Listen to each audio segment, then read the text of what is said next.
Chaque jour, Charles et Carole vous présentent la leçon de l'école du sabbat.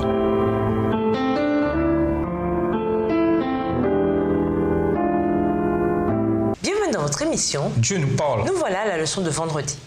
Pour aller plus loin, une autre marque de bon intendant, c'est la responsabilité individuelle. Le plan de Satan a toujours consisté à détourner les hommes de Jésus et à détruire la responsabilité individuelle. Le grand ennemi échoua dans ses desseins lorsqu'il tenta le Fils de Dieu. Mais il réussit mieux avec l'homme déchu. La chrétienté se corrompit. Avec Christ au centre de notre être, nous sommes réceptifs à sa direction.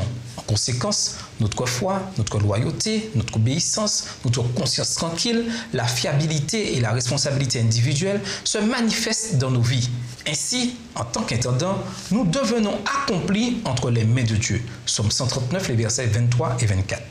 La responsabilité individuelle est un principe biblique essentiel. Quand il était sur terre, Jésus était individuellement responsable de ses actes devant le Père. Jean 8, verset 28. Nous devrons rendre des comptes pour chaque parole prononcée à la légère. Matthieu 12, verset 36. À quiconque il sera beaucoup donné, il sera beaucoup demandé.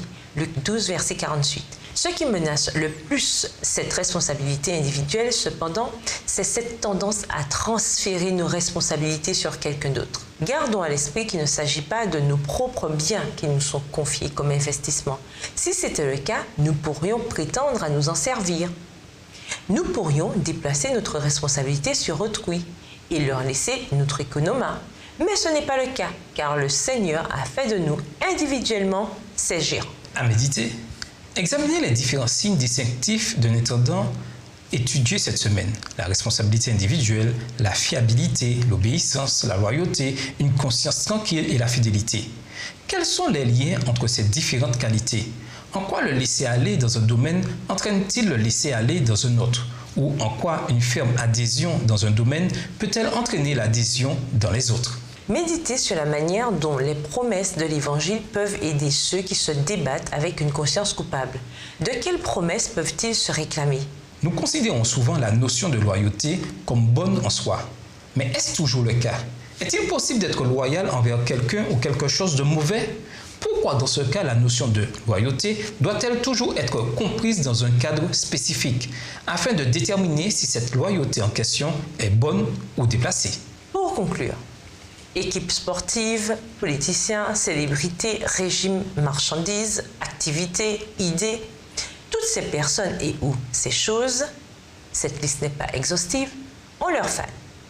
Or, il n'y a rien que ces fans aiment davantage que de partager leur enthousiasme sur tout ce qui touche à leurs idoles. Ils portent des vêtements, utilisent un vocabulaire spécifique dans leurs conversations, décorent leur chambre d'internat, leur maison, leur voiture et que sais-je encore pour communiquer leur loyauté envers elles. De même, les gérants chrétiens portent un uniforme spécifique ou une marque qui proclame au monde envers qui ils sont loyaux.